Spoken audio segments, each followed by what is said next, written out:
The marking ceremony was supposed to be her triumph. For 18 years, Lysandra had waited for this moment. Thaddeus, Alphaking of Valdoria, was her fated mate. The bond had been foretold since her birth, confirmed by every seer in the kingdom. So when she stood before him at the sacred altar, surrounded by 2,000 witnesses dressed in ceremonial white, with her heart pounding against her ribs, she expected him to mark her. Instead, he looked right through her. The great hall of Valdoria had never been more beautiful. Thousands of candles hung suspended from the vaulted ceiling, their flames casting everything in liquid gold. Garlands of moonflowers and silver thistle draped every pillar. The air was thick with incense and anticipation. This was the night the kingdom had waited for. The night their Alpha King would finally claim his fated mate. Lysandra stood at the base of the altar steps, her hands trembling beneath the flowing sleeves of her ceremonial gown. White silk embroidered with silver thread, the dress of a future queen. Her auburn hair had been braided with pearls, her amber eyes lined with kohl, her skin anointed with sacred oils. Everything was perfect. Everything except the cold dread pooling in her stomach.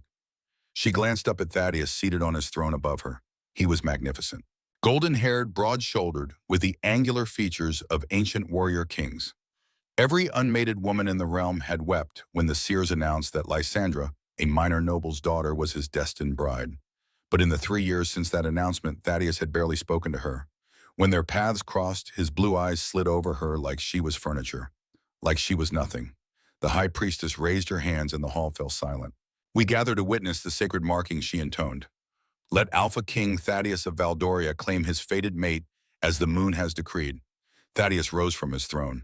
Lysandra's heart hammered so violently she could hear nothing else.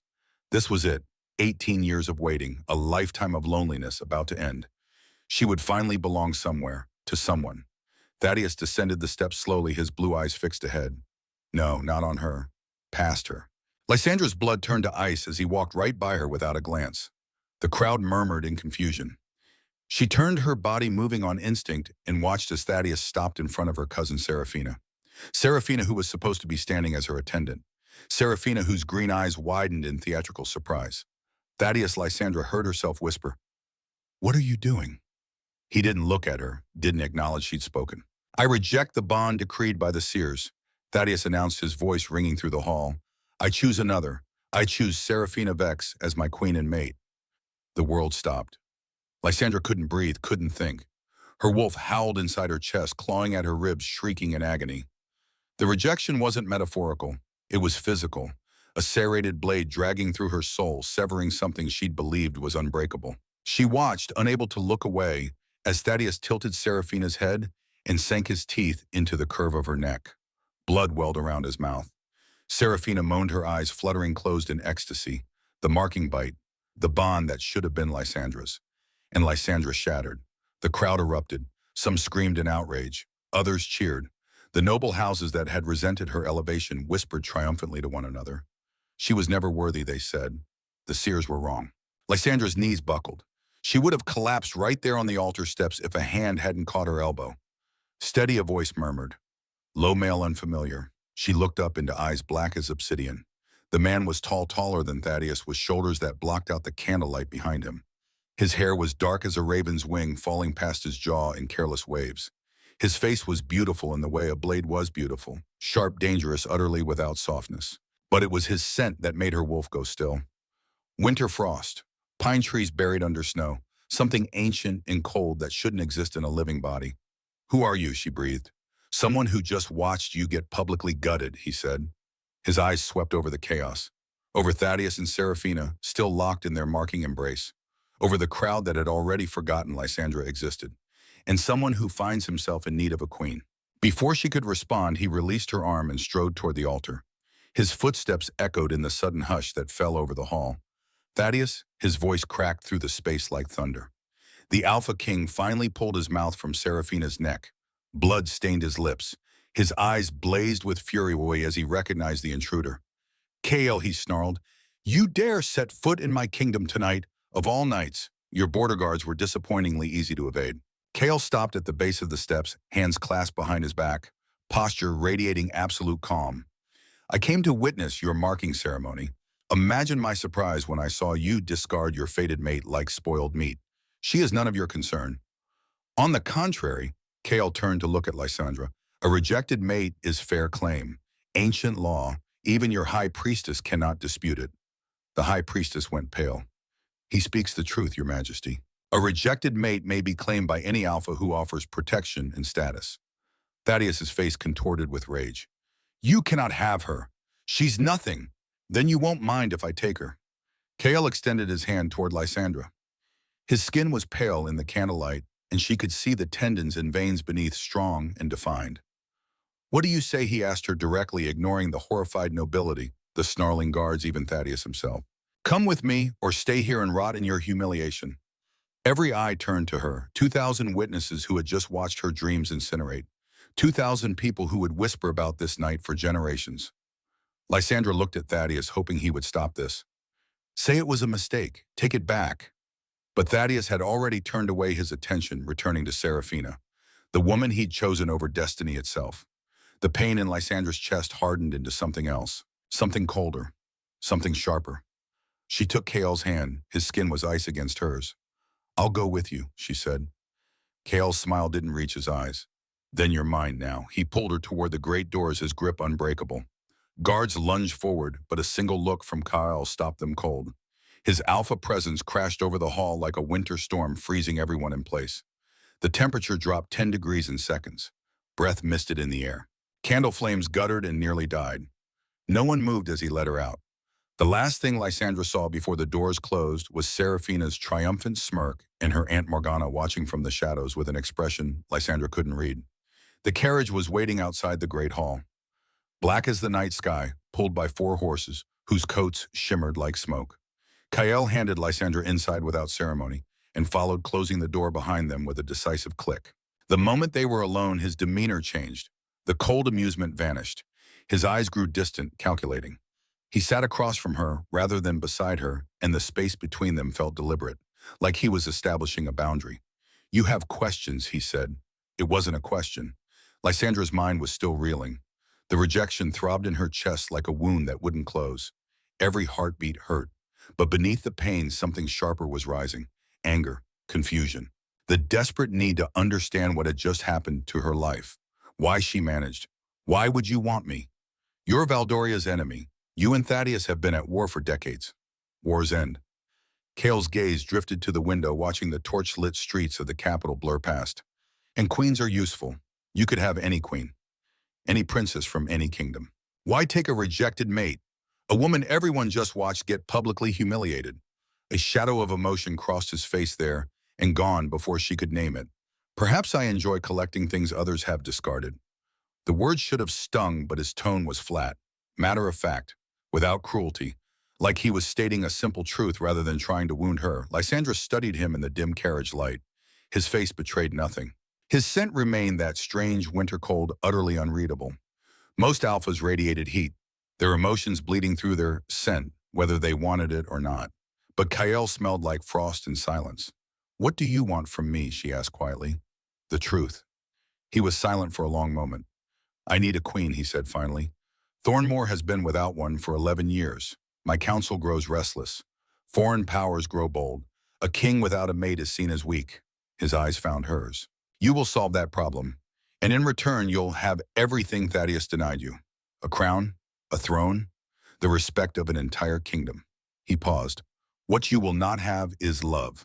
I have no interest in pretending affection. This arrangement will be political, practical. We will appear united in public. In private, we will live separate lives. Lysandra's wolf stirred weakly in her chest, still wounded from the rejection. She should feel something about his cold proposal. Disappointment, hurt. But after what Thaddeus had done, Kael's honesty felt almost refreshing. At least he wasn't pretending. No love, she repeated slowly. No affection, just an arrangement. Does that trouble you? Lysandra laughed. The sound came out, broken, jagged at the edges. An hour ago, I expected my fated mate to mark me. Instead, he chose my cousin. I don't think I'll be seeking love anytime soon, Your Majesty. Something shifted in Kael's expression. Not quite softness, but perhaps the shadow of understanding. There's one more condition, he said. You will never return to Valdoria. Whatever life you had there is over. Your family, your friends, your old identity, all of it ends tonight. From this moment forward, you belong to Thornmore. He leaned forward slightly. Can you accept that Lysandra thought of her father, who had barely acknowledged her existence since her mother's death when she was 6 years old? Of her Aunt Morgana, whose smiles never reached her eyes?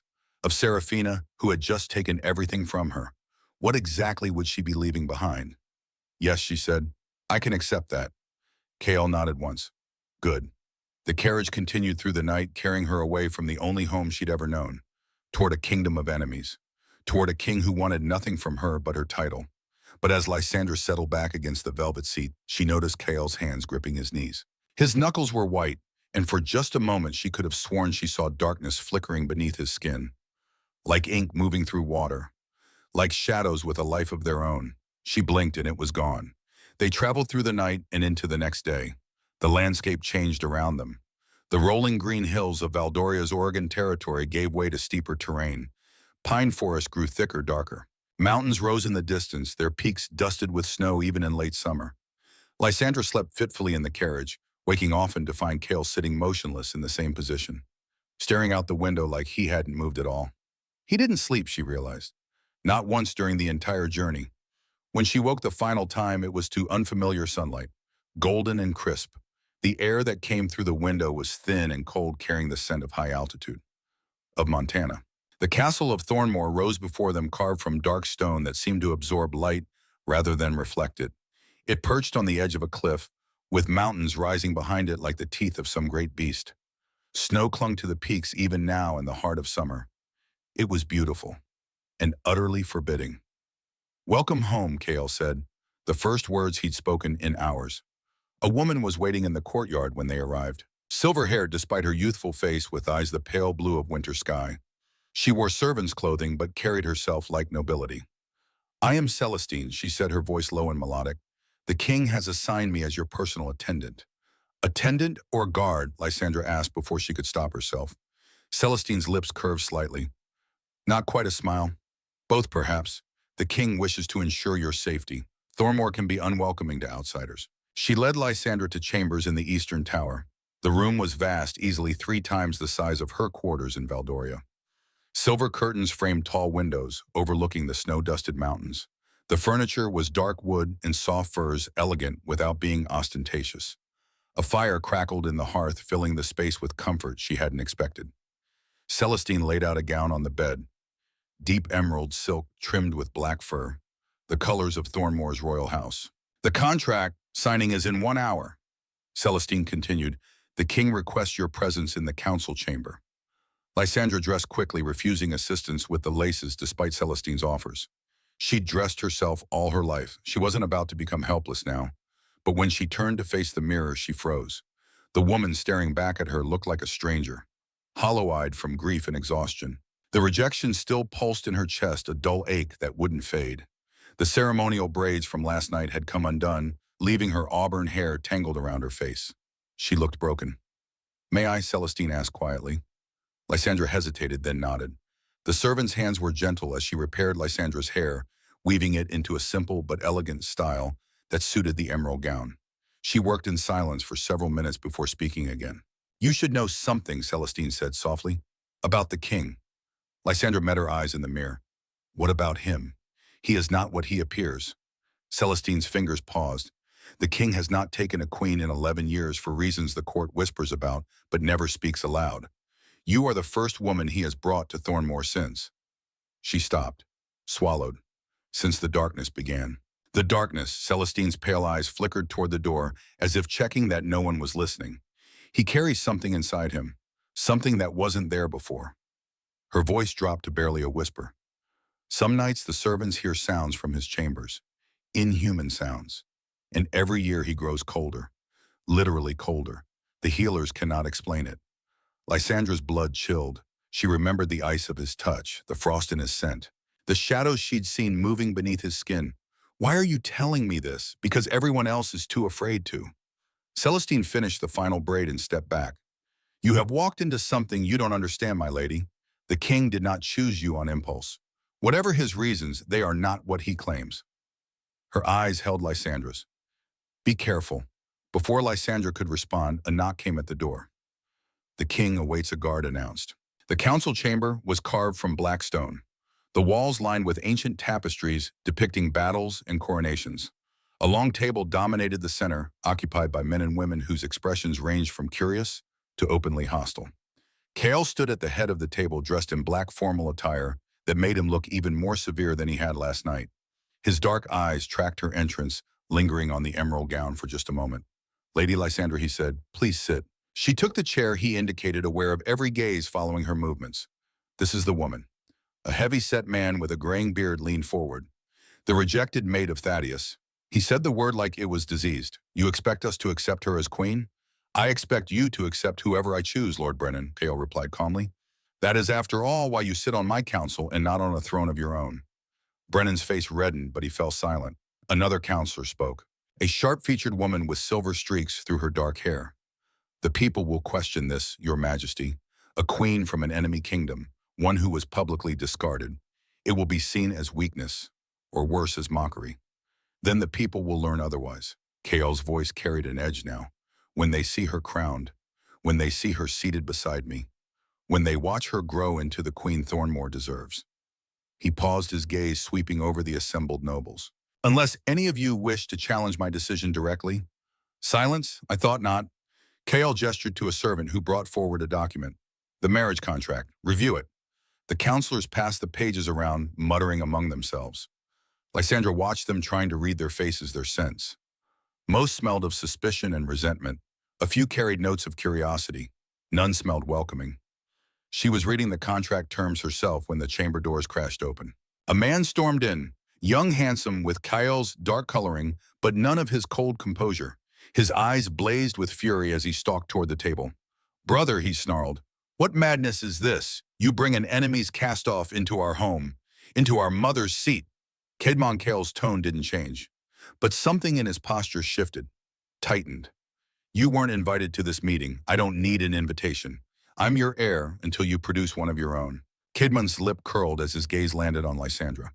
"Which I assume is the point of this humiliating farce. You're so desperate for a broodmare you'll take another man's scraps." Lysandra's face burned. She opened her mouth to defend herself. Kale moved first. One moment he was standing at the head of the table. The next he had Caedmon pinned against the wall, one hand wrapped around his brother's throat. The council erupted in shouts. "You will address your future queen with respect," Kale said. His voice was soft, terrifying. "Or you will not address her at all. Do you understand?" Caedmon's face purpled. He managed a jerky nod. Kale released him, stepped back, smoothed his jacket as if nothing had happened. "The contract will be signed," he announced to the room. "The wedding will take place in 3 days. Until then, Lady Lysandra is to be treated with every courtesy owed to my betrothed." His dark eyes swept over the counselors. "Anyone who fails to do so will answer to me personally." No one spoke. Lysandra stared at the king who had just defended her honor with casual violence. He didn't look at her, didn't acknowledge what he'd done or why. But when he returned to his seat, his hand brushed against her shoulder. Just a whisper of contact. Just for a second. And despite everything, Lysandra felt something unfamiliar stir beneath the cold ache in her chest. That night, alone in her chambers, Lysandra replayed the day in her mind. The contract had been signed, the wedding date set. She was going to be queen of a kingdom that didn't want her. Married to a king who didn't love her. Haunted by questions no one would answer. Why had Kyle really chosen her? What was the darkness Celestine warned about? And why, when he defended her, had she seen black veins crawling beneath the skin of his hand? Sleep didn't come for hours. When it finally did, she dreamed of ice spreading across a beating heart and a voice whispering in the darkness. "He chose you because you're the only one who can save him. Or destroy him." The ceremony was nothing like she'd imagined. There were no moonflowers, no silver thistle, no thousands of candles casting the world in gold. The great hall of Thornmore was lit by torches that burned with pale blue flame, casting everything in cold ethereal light. The guests wore black and emerald rather than white and silver. And instead of joy humming through the crowd, Lysandra felt only tension. They were watching her like prey. She walked the aisle alone as tradition demanded in Thornmore. No father to give her away, no attendants following behind. Just Lysandra in her black wedding gown, moving toward the altar where Kyle waited. He stood like a figure carved from midnight itself. Black, formal attire that seemed to drink in the torchlight rather than reflect it. His dark hair was pulled back from his face, revealing the sharp planes of his features, dangerous and mesmerizing in equal measure. When she reached him, he extended his hand. His skin was ice. You came, he murmured, too quiet for anyone else to hear. Did you think I wouldn't? His gaze shifted, revealing something unguarded for just a moment. I thought you might reconsider. Run while you still could. Where would I go? Lysandra placed her hand in his. Back to Valdoria. Back to being a laughingstock. You could have gone anywhere. Started fresh somewhere. No one knew your name. Spent your life hiding from what happened. She held his gaze. No, I'd rather face it head on. For just a moment, his grip on her hand tightened. Not painfully, almost protectively. Then the high priest began to speak, and the moment passed. The vows were different here. In Valdoria, mates promised eternal devotion, undying love, souls bound across lifetimes. In Thornmore, the vows were simpler, starker. Do you take this woman as your queen and partners? The priest asked Kale. I do. Do you swear to protect her life with your own? I swear it. Do you bind your house to hers, your fate to hers, your blood to hers? Kale's jaw tightened almost imperceptibly. I bind them. The priest turned to Lysandra. Do you take this man as your king and partner? I do. Do you swear to stand beside him in darkness and in light? Lysandra glanced at Kale. Darkness and light. The words felt weighted with meaning she didn't understand. I swear it. Do you bind your house to his, your fate to his, your blood to his? I bind them. Then by the ancient laws of Thornmore, the priest said solemnly, I pronounce you bound. King and queen. Partners in rule and in life. He paused. You may seal the bond. In Valdoria, this would have been the marking. Teeth and flesh. Blood and claiming. Here Kale simply lifted her hand to his lips. The kiss was feather light, his mouth cold against her knuckles. But something sparked at the contact. A jolt of sensation raced up her arm and lodged in her chest. Lysandra gasped softly. Kale's eyes darkened. He'd felt it too. What was that? She breathed. Later he murmured, we'll discuss it later. The crowd erupted in restrained applause. No cheering, no celebration. Just polite acknowledgement that their king had finally taken a queen. Lysandra wondered if anything in Thornmore was ever warm. The wedding feast passed in a blur of faces and names she wouldn't remember. Lords and ladies offered congratulations that felt more like condolences. Servants refilled her wineglass without being asked. Caedmon glowered from across the hall, his fury barely contained. Through it all, Kale sat beside her, close enough that their shoulders almost touched. He barely ate, barely drank. But every time someone approached Lysandra with veiled hostility in their scent, he would shift slightly, angling his body between her and the threat. Protecting her without a word, 127 nobles attended. Only 34 offered genuine congratulations. Lysandra counted. At one point, a lord whispered to his companion, just loud enough to be heard, she won't last a month. Kael's head snapped toward them with predatory precision. The conversation around them died. Repeat that, he said quietly. The lord went pale, stammered. Your Majesty, you merely what? Questioned my choice of queen, suggested she is unworthy. Dead silence blanketed the hall. The lord's throat worked. No, Your Majesty, I apologize. Kale held his gaze for 3 long seconds. Then he turned back to his meal as if nothing had happened. But Lysandra noticed his hand had moved to the armrest between them, close to hers. Not touching, but there. You don't have to fight for me, she told him quietly when the conversations resumed. You're my queen. Kale's tone brooked no argument. What threatens you threatens me. The words shouldn't have affected her. This was an arrangement, political and practical. He'd said so himself. But that night alone in her chamber in the Eastern Tower, Lysandra pressed her hand to her chest and felt her heart beating faster than it should. The bridal chamber was exactly as it had been on her wedding night. Fire roaring in the hearth, furs draped across the bed. Fresh flowers on every surface, though she didn't know who had placed them there. Lysandra stood in the center of it all, still wearing her wedding gown, unsure what to do next. Kale had escorted her to the door, but hadn't followed her inside. The distance between his chambers and hers felt significant, deliberate. A knock came. She tensed. Enter. Kale stepped inside. He'd removed his formal jacket, leaving only a white shirt unlaced at the throat. His hair had come loose from its binding, falling around his face in dark waves. In the firelight, he looked almost approachable. Almost. I wanted to ensure you had everything you need, he said, remaining near the door. The room is perfect, thank you. Silence stretched between them. Lysandra gathered her courage. The contract mentioned producing heirs. Kale went very still. I know we agreed this would be purely political. She continued, her cheeks burning. But I assume that aspect still requires participation. It does. His voice was carefully neutral. But not tonight. She blinked. What, you've just been rejected by your fated mate, publicly humiliated, torn from your homeland and married to a stranger. He took a single step closer. Whatever the contract requires can wait until you've had time to recover. Lysandra stared at him. You're giving me time. I'm giving you a choice. His dark eyes held hers. Something I suspect you haven't had much of lately. The words hit harder than she expected. Her eyes burned with sudden tears she refused to shed. Why are you being kind to me, she whispered. You said this was political, practical. You said you had no interest in affection. I don't. But something in his expression shifted, softened if stone could soften. That doesn't mean I want to cause you pain. He moved toward the door. Lysandra heard herself speak before she could stop. Wait. Cale paused his hand on the handle. Will you stay? The request came out smaller than she intended. Just for a while. I don't want to be alone tonight. After everything. For a long moment he didn't move, didn't speak. Then he crossed to the chair by the fireplace and sat. I'll stay until you fall asleep, he said quietly. But I won't share your bed, not tonight. Lysandra nodded, her throat too tight for words. She changed behind the dressing screen, trading her wedding gown for a simple night shift. When she climbed into bed, the furs were as soft as they looked, embracing her in comfort. But it was Kael's presence by the fire that finally let her close her eyes. She dreamed of ice again. But this time there was a flame burning at its center, and she couldn't tell if the ice was protecting the flame or trying to extinguish it. When she woke, he was gone, but on the pillow beside her lay a single black rose. And despite everything, Lysandra smiled. In the days that followed, Lysandra learned the rhythms of Thornmore slowly. The morning audiences, where Kael heard petitions from his subjects. The afternoon council meetings, where lords argued about borders and taxes and harvest yields. The evening meals taken in the great hall, surrounded by courtiers who still regarded her with suspicion. She was queen in name, a stranger in truth.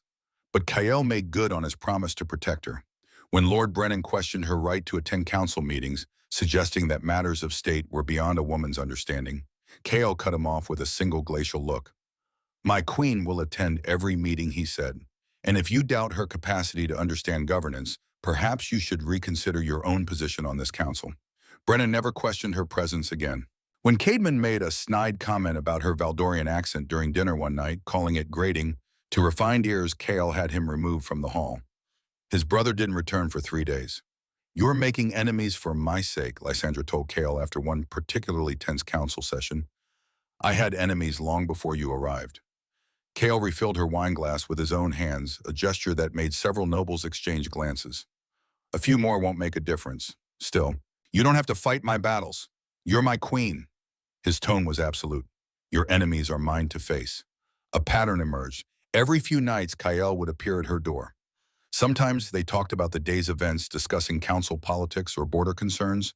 Sometimes they simply sat in comfortable silence, reading or staring at the fire. He never touched her beyond the occasional brush of fingers when passing a book. Never crossed the invisible line between companionship and intimacy. But Lysandra found herself waiting for those visits, looking forward to them in a way that had nothing to do with political arrangements.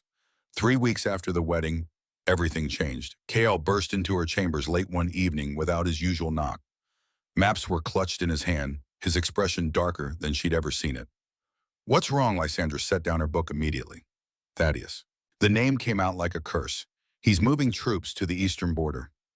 500 soldiers, 6 miles from Thornmore territory. He spread the maps across her table. Lysandra studied the markers indicating troop positions. He's testing you, she said. He's testing us. Kael's jaw was tight. The marriage was meant to stabilize Thornmore. Instead, it may have provoked him. You think he'll attack? I think he's furious that I took something he discarded. A muscle ticked in his jaw.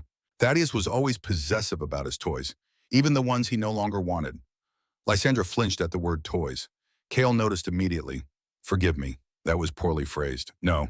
She stood moving closer to him. You're right. That's exactly how he saw me. A possession. Something to display until he grew bored, then throw away. She stopped an arm's length from him.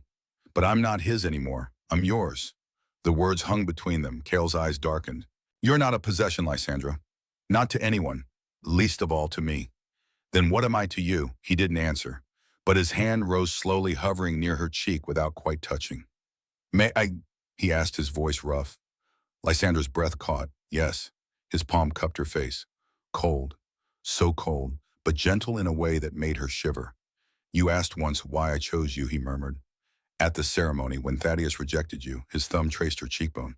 I chose you because when I watched him discard you, you didn't collapse. You didn't beg. You stood there with your heart breaking, and you refused to shatter. Tears pricked her eyes. That kind of strength is rare. Precious. His gaze intensified. I wanted to protect it. And now his hand trembled against her skin. Such a small thing. Such a telling thing. Now I want more than I should, he admitted. Then he kissed her. His lips were cold, but the kiss itself was fire. Soft and searching at first, then deeper, as her hands fisted in his shirt. He pulled her closer, one arm banding around her waist, and Lysandra felt something crack open inside her chest. Not the rejection wound. Something else. Something new. When they finally broke apart, both breathing hard, Cale rested his forehead against hers. I shouldn't have done that, he said. I wanted you to. That's the problem. He pulled back, his expression anguished. There are things you don't know about me, Lysandra. Things that make this dangerous. Then tell me, I can't. He stepped away, putting distance between them. Not yet. Maybe not ever. Cale, I should go. He was already moving toward the door. Forgive me. I shouldn't have come tonight. Wait. She caught his wrist and froze. Beneath his sleeve, dark veins threaded across his skin, spreading from his hand toward his elbow, pulsing with shadow that seemed alive. Cale yanked his arm free, pulled his sleeve down. Forget what you saw, he said, his voice barely a whisper. Then he was gone. Lysandra couldn't sleep. She paced her chambers for hours, replaying the image of those shadowed veins, the fear in his eyes, the way he'd fled like a man being chased by demons. Near midnight, her door opened again. Cale stood in the entrance. His expression was raw in a way she'd never seen. Broken open. Desperate. I shouldn't have run, he said hoarsely. I've been running my whole life from this, from feeling anything. He crossed to her in 3 strides. But I can't run from you. He kissed her with the desperation of a man who had nothing left to lose. Lysandra met him with equal fervor, her hands pulling at his shirt, his fingers tangling in her hair. That night, the night of the winter solstice, they didn't hold back. No careful distance, no invisible barriers. Just 2 people clinging to each other in the darkness, terrified of what the morning might bring. Afterward, Cale held her close, his cold body wrapped around her warm one. I'm sorry, he whispered into her hair. I shouldn't have let this happen. Lysandra didn't understand, but exhaustion pulled her under before she could ask. By dawn, she had made a decision. She would uncover the truth about his curse, whatever it cost. In the days that followed, Lysandra spent her mornings in the library searching through ancient texts with Celestine's help. The servant had become an ally, perhaps even a friend. Tell me about the king's darkness, Lysandra said one afternoon when they were alone among the dusty shelves. Celestine hesitated. Then quietly, his great-grandfather sought power beyond what any alpha should possess. He made a deal with something ancient, something dark. In exchange for the strength to conquer his enemies, he accepted a shadow into his blood. And every king since carries it. The curse sleeps during childhood, awakens when they take the throne, and slowly, year by year, it consumes them. How do I stop it? Celestine's pale eyes were sad. No one ever has. They all die, my lady. The curse completes, and they become something else, something inhuman. That same afternoon, Lysandra found the court historian in the archives. Thessaly was ancient, bent with age, but her mind was sharp as any blade. I need to know about luminaries, Lysandra said without preamble. Thessaly's eyes widened. Why would you ask about them? Because someone mentioned they were the only power that could destroy shadow curses. The old woman studied her for a long moment. House Thornmore was the last of them. Wiped out 30 years ago. A plague, they said. She paused. But plagues don't burn libraries and salt the earth where bodies fell. What are you saying? I'm saying someone wanted them dead. Every last one. But you said a plague? I said, that's what they claimed. Thessaly pulled a tome from a high shelf, blowing dust from its cover. But I've studied the records. This was assassination. Systematic. Thorough. She opened to a page illuminated with gold leaf. House Thornmore produced luminaries, wielders of pure light, natural enemies of shadow magic. Lysandra stared at the page, at the family tree drawn in careful script. And there near the bottom, a name that made her blood run cold. Ilara of House Thornmore, married to Garrett Thornwell of Valdoria. That's my mother, Lysandra whispered. Thessaly's breath caught. Your mother, she died when I was 6. My father never spoke of her family, because he didn't know, or chose not to see. Thessaly's hands trembled. If your mother was Alara Donmer and you're her daughter, then you... Lysandra, what's your full name? Lysandra Thornwell. No, your mother's name. The name she gave you, Lysandra Alara Thornwell. The historian sat down heavily. Gods above. You're the heir, the last of the Dawnmare line. What does that mean? It means you carry the light. You're a luminary. That same night, Kael didn't come to her chambers. Lysandra waited until nearly midnight, then went to find him. She found him in his study bent over more maps. But when he looked up, she gasped. The dark veins had spread. They mapped his arms entirely, now visible at his collar, threading across his collarbone toward his throat. You're getting worse, she said. Kael didn't deny it. The more I care for you, the faster it spreads. He stood and she saw how carefully he moved. Like every motion cost him. My father died at 30, he said. The same age I am now. I have weeks, maybe less. Lysandra's horror was visceral. Loving me is killing you, yes. The word fell between them like a stone into still water. Then we fight it, Lysandra said fiercely. Together, you don't understand. There is no fighting it. Every king of my line has tried. Every king has failed. I found something today. She moved closer. My mother was a luminary, which means I am too. Kael's eyes widened. How do you Thessaly confirmed it? She showed me the records. House Dawnmere. My mother escaped the massacre. And you think that means you can save me? I know it does. Luminaries wield light. Light destroys shadow. Or light destroys you. Kael's voice cracked. Channeling that much power could kill you. Kill our... He stopped. His face went white. Kill our what? Lysandra's heart pounded. Kael, what aren't you telling me? But she already knew. The nausea she'd been ignoring for days. The strange sensitivity to smells. The exhaustion that sleep didn't cure. I need to see the healer, she said quietly. The healer confirmed what Lysandra already suspected. 3 weeks pregnant. She found Kael in the practice yard working through sword forms with vicious intensity. His shirt was dark with sweat despite the cold mountain air. I'm pregnant, she said without preamble. Kael's sword clattered to the ground. He didn't move, didn't breathe. His face went blank in a way that made her stomach clench with sudden fear. Say something, she whispered. How far along? The healer estimates 3 weeks. His eyes closed. A shudder ran through him. The winter solstice. Kael. He looked at her then, and his eyes were wet. Lysandra had never seen him cry. Had never imagined he could. It's too soon, he said, his voice cracking. I thought we had more time. More time for what? To prepare you, to say goodbye. He laughed, a broken, terrible sound. Every day I spend loving you, and this child is a day closer to my death.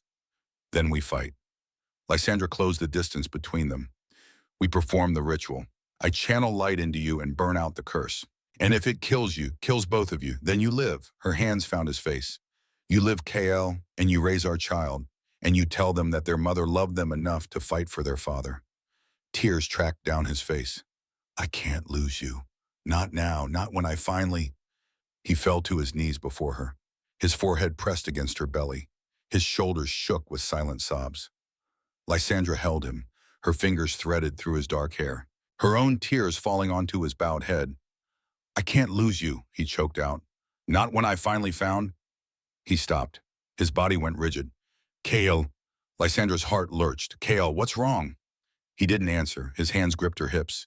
His breath came in sharp gasps. When he looked up, his eyes had changed. The obsidian irises were shot through with veins of pure black, and his skin was so cold it burned. Run, he rasped. Lysandra, please run. The shadows in the practice yard began to move. The shadows didn't just move. They breathed. They peeled away from the walls of the practice yard like living things. Tendrils of pure darkness reaching toward Kael with hungry intent. His body convulsed, his back arching as the black veins spread visibly across his neck, his jaw creeping toward his face like poison ivy. Kael. Lysandra grabbed his shoulders. Fight it. Stay with me. Can't. His voice was barely human now, layered with something ancient and terrible. Too strong. The love. Feeling you. The child. It woke something. The shadows lunged. Lysandra threw herself over him, instinctively shielding his body with her own. She expected pain, expected to be torn apart by the darkness. Instead, light exploded from her skin. Heat surged through her veins. Not painful, but overwhelming. Like swallowing sunlight. Like becoming the sun itself. Golden blazing impossible light poured from her body, driving the shadows back with an inhuman shriek. The darkness recoiled, writhing against the stone walls, unable to approach while that radiance burned. Lysandra stared at her hands in shock. They were glowing, actually glowing like she'd consumed a star. What, she gasped. What is this? Kale looked up at her, his eyes slowly clearing, the black veins retreating from his face. You're a luminary, he breathed. Gods above. You're a luminary. The light was already fading, sinking back beneath her skin. But she could still feel it humming there. Warm, powerful, utterly foreign. Before either of them could speak again, the practice yard doors crashed open. Celestine stood in the entrance, her silver hair wild, her pale eyes wide with urgency. Behind her were guards, healers, counselors drawn by the commotion. The shadow, Celestine said. They manifested. They tried. She stopped seeing Lysandra, seeing the last traces of golden light dancing across her skin. Every eye turned to the new queen. How is this possible? Lord Brennan pushed forward. She's Valdorian, common-blooded. There's no magic in her line. Clearly there is. Kale was struggling to his feet, using the practice yard wall for support. Someone bring Thessaly. Now. The court historian arrived within minutes, moving with surprising speed for someone so ancient. She examined Lysandra for long moments, muttering to herself, consulting texts so old their pages crumbled at the edges. Your mother, Thessaly said finally. What was her name? Alara. Lysandra frowned. Why? Thessaly's breath caught. Alara of House Thornmore. I don't know. My mother died when I was young. My father never spoke of her family, because he didn't know. Or perhaps because he chose not to see. Thessaly's hands trembled as she pulled a tome from her pile. She opened to a page illuminated with gold leaf. House Thornmore was destroyed 3 decades ago, wiped out by a plague that killed every member of the bloodline. She looked up at Lysandra. Except it seems one daughter who escaped, who married into Valdorian nobility and hid what she was. What she was, Lysandra's voice shook. What was my mother? A luminary. Thessaly's eyes gleamed, a wielder of pure light, the natural enemy of shadow magic. The only thing in existence that can destroy the curse eating your husband alive. The courtyard went silent. I can save him, Lysandra whispered. Potentially. Thessaly closed the book. But it would require channeling more light than you've ever touched, more than your body may be able to withstand. She paused. It could kill you both, or it could free him entirely. There's no way to know until you try. Then I'll try. Lysandra, Kale's voice was sharp.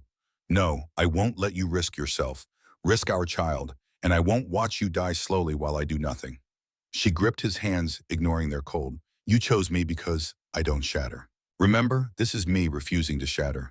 This is different, is it? She stepped closer. You've been fighting this curse alone for years, pushing everyone away so you wouldn't hurt them.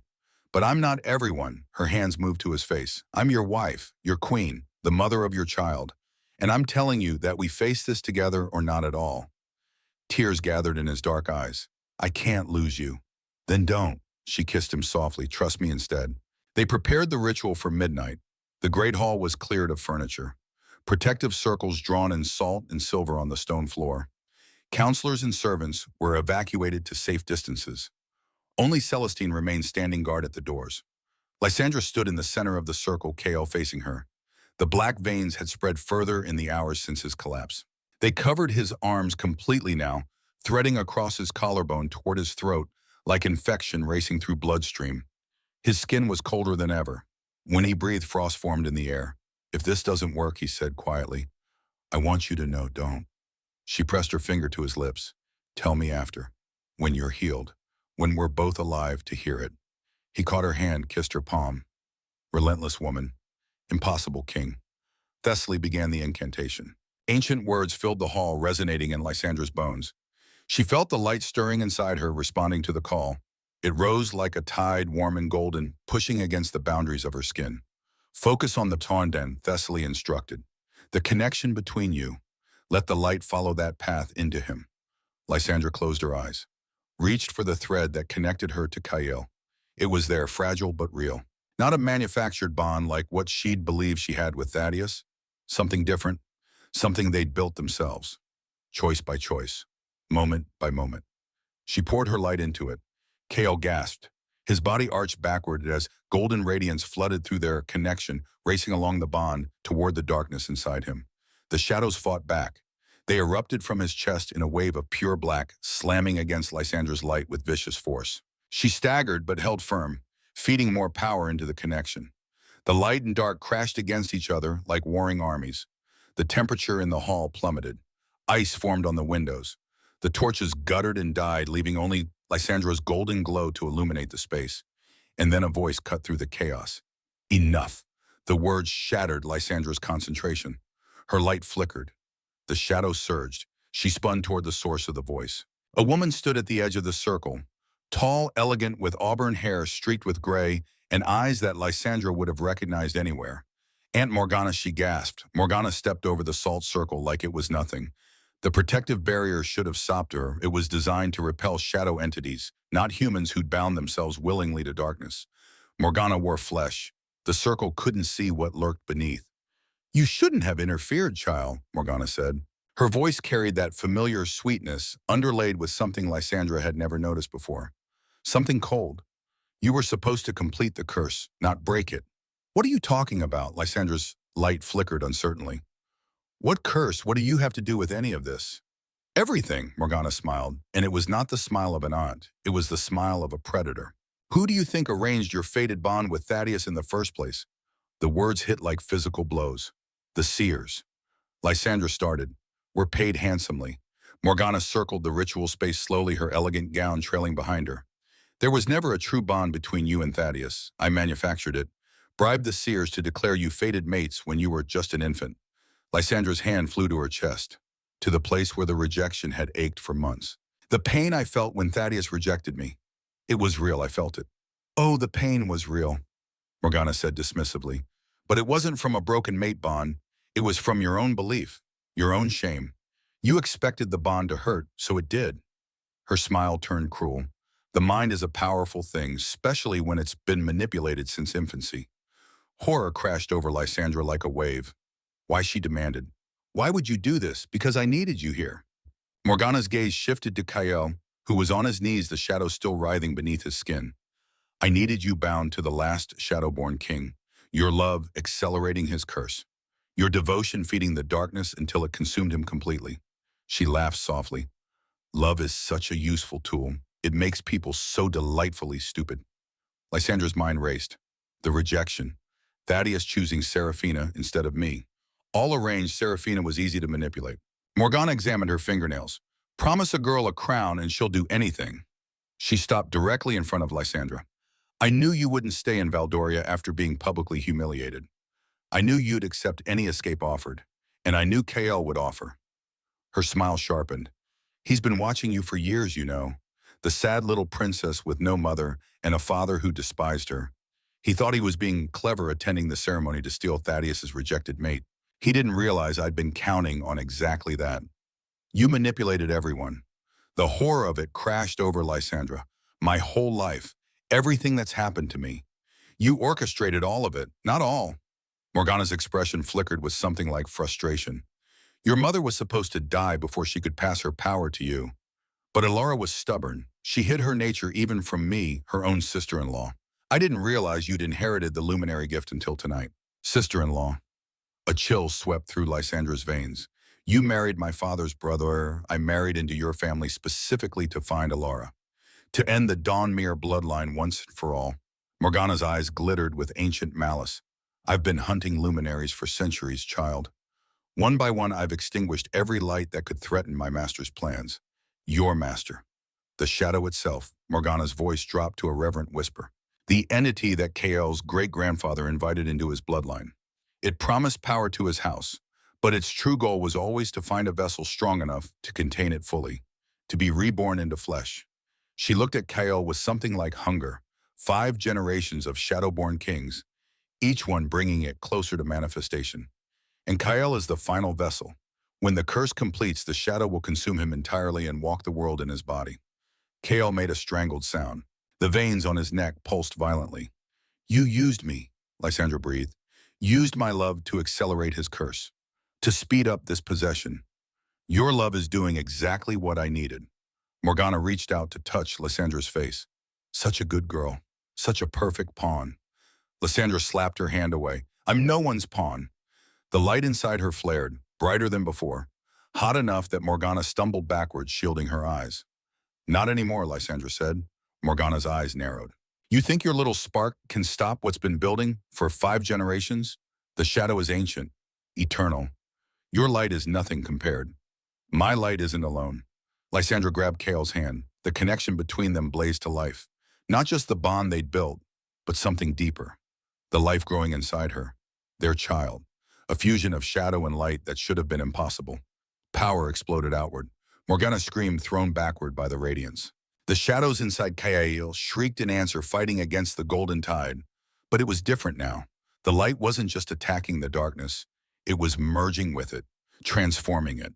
Lysandra saw flashes of understanding in the brilliance. The curse wasn't just shadow, it was shadow corrupted, twisted by the entity that had attached itself to the shadowborn line. But shadow itself wasn't evil.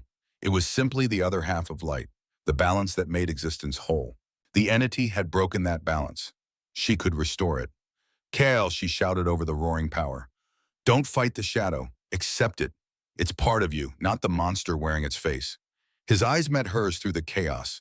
Those dark eyes that had always held such coldness, such carefully maintained distance.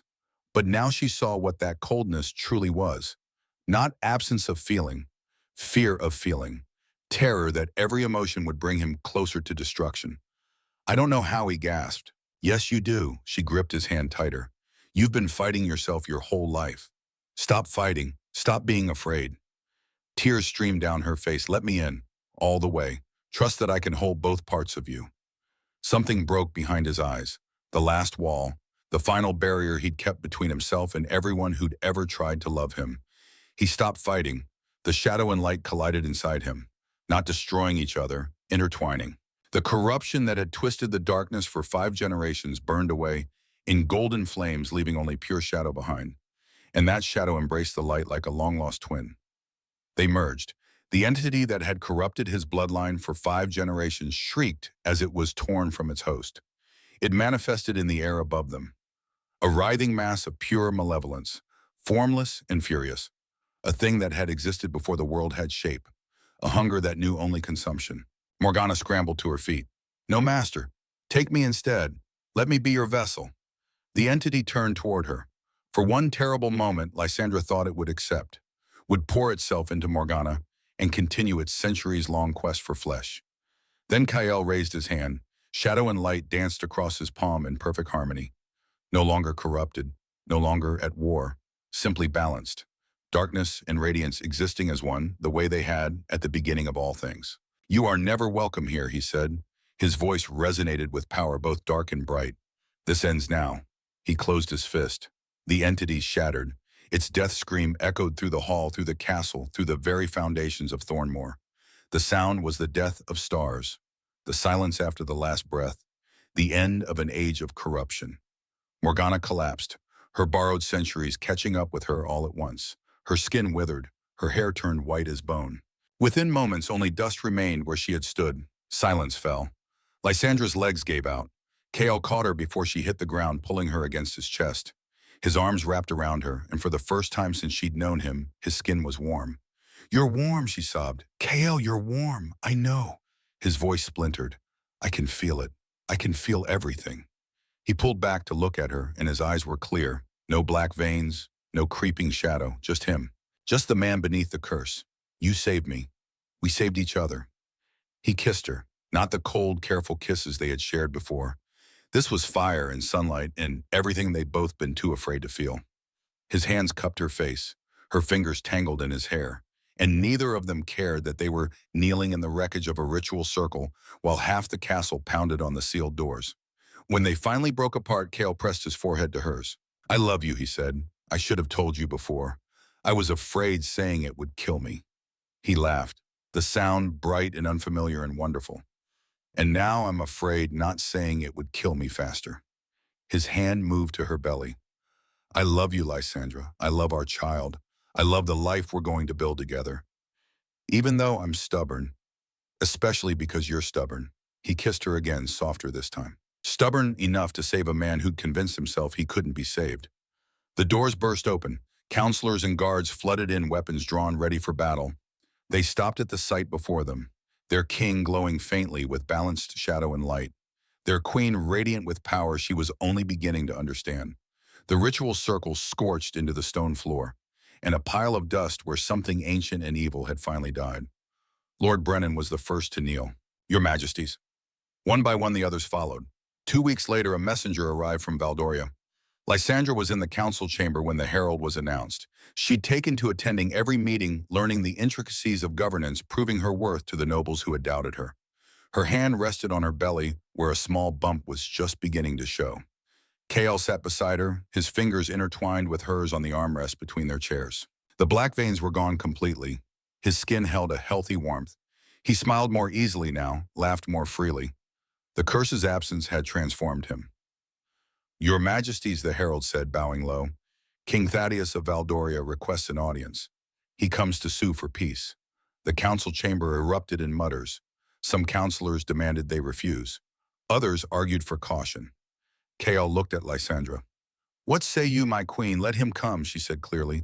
I want to see his face. 3 days later, Thaddeus arrived with an entourage of 20 guards.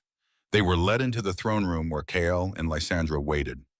Lysandra watched Thaddeus's face as he entered, watched his eyes track from her crown to her emerald gown, to the visible swell of her belly, to Kael's arm around her shoulders. Something flickered in Thaddeus's expression. Regret, perhaps, or the belated recognition of what he'd thrown away. I come to negotiate peace, Thaddeus began. Lysandra cut him off. You come because you're losing. She stood, and the entire court fell silent. 3 border skirmishes, all defeats. Seraphina's incompetence is destroying Valdoria from within. Your nobles whisper about your judgment. Your people question your rule. She descended from the dais, moving closer to him. And you regret your choice. Thaddeus's jaw tightened. A muscle ticked beneath his eye. He said nothing, but the truth was written across his face. You rejected me before 2,000 witnesses. Lysandra continued. Called me nothing. Discarded me like I was worth less than the dirt beneath your feet. She stopped directly in front of him. And now you crawl here begging peace from the nothing you threw away. Thaddeus's hands clenched at his sides. Lysandra turned to Kael. What say you, my king? Kael studied Thaddeus for a long moment. I say we grant peace, not because he deserves it, but because we are better than him. He stood moving to Lysandra's side. Because we have something more important than revenge. We have a kingdom to build, a child to raise, a future to create. His hand found the small of Lysandra's back. And we won't let his mistakes poison that. The treaty was drawn up that afternoon. Thaddeus would publicly acknowledge Lysandra as Queen of Thornmore, would recognize her authority and status, would pay reparations for the border attacks. And Seraphina would remain his queen, his burden, his daily reminder of the catastrophic choice he'd made. As Thaddeus signed the document, his hand shook slightly. Before he left, he turned back to Lysandra. I was wrong about you, he said quietly. Yes, Lysandra replied, you were. She didn't elaborate, didn't explain how wrong or what he'd lost. She simply watched as he walked away, this man who had shaped so much of her pain now reduced to an afterthought in her story. That evening, the council gathered for a formal ceremony. The treaty would be announced publicly the next day. But tonight was for Thornmore's court alone. Lord Brennan stood before the assembled nobles. I doubted this marriage, he said. His voice carried through the hall. I questioned our king's choice. I was wrong. He turned to Lysandra.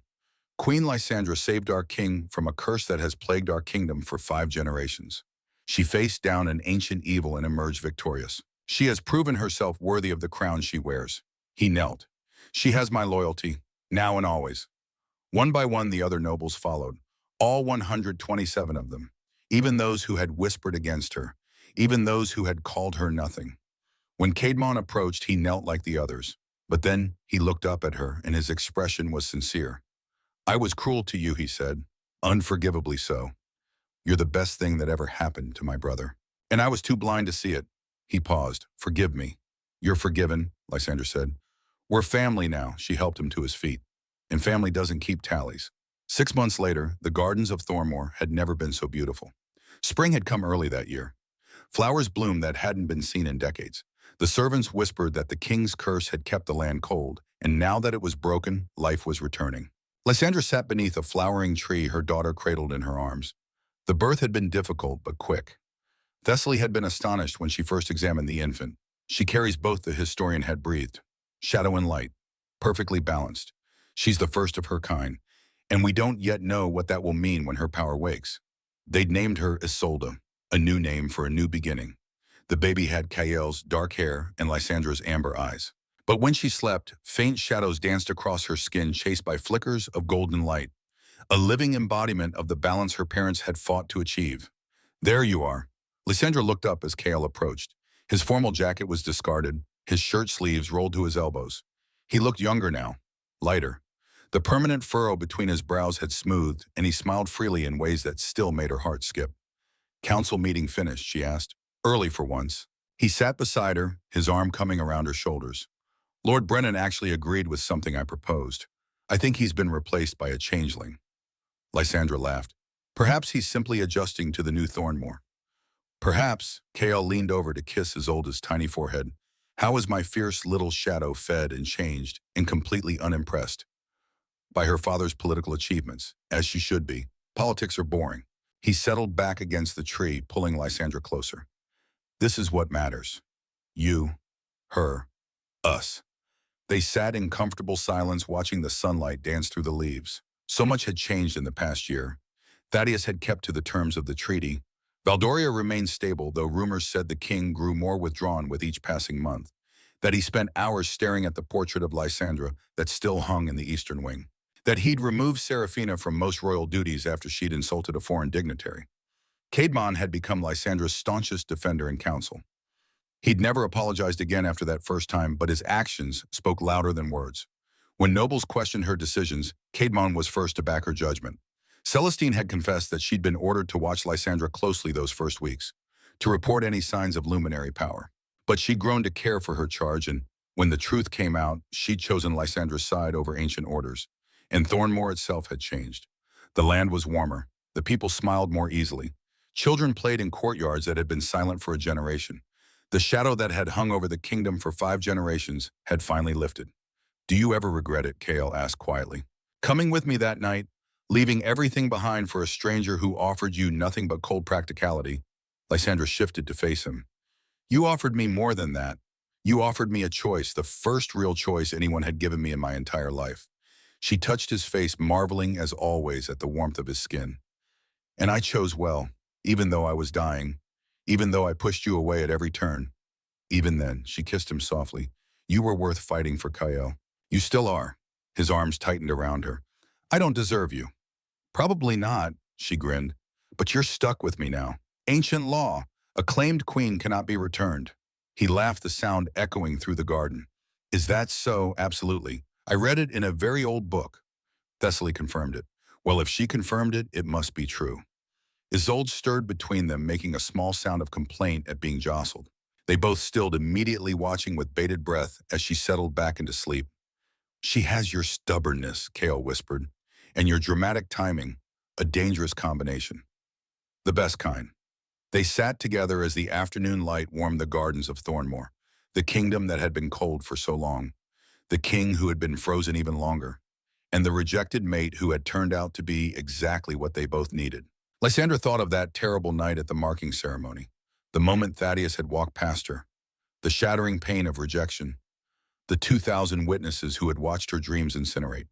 If someone had told her then that it would lead here to love, to family, to a happiness she'd never dared imagine, she wouldn't have believed them.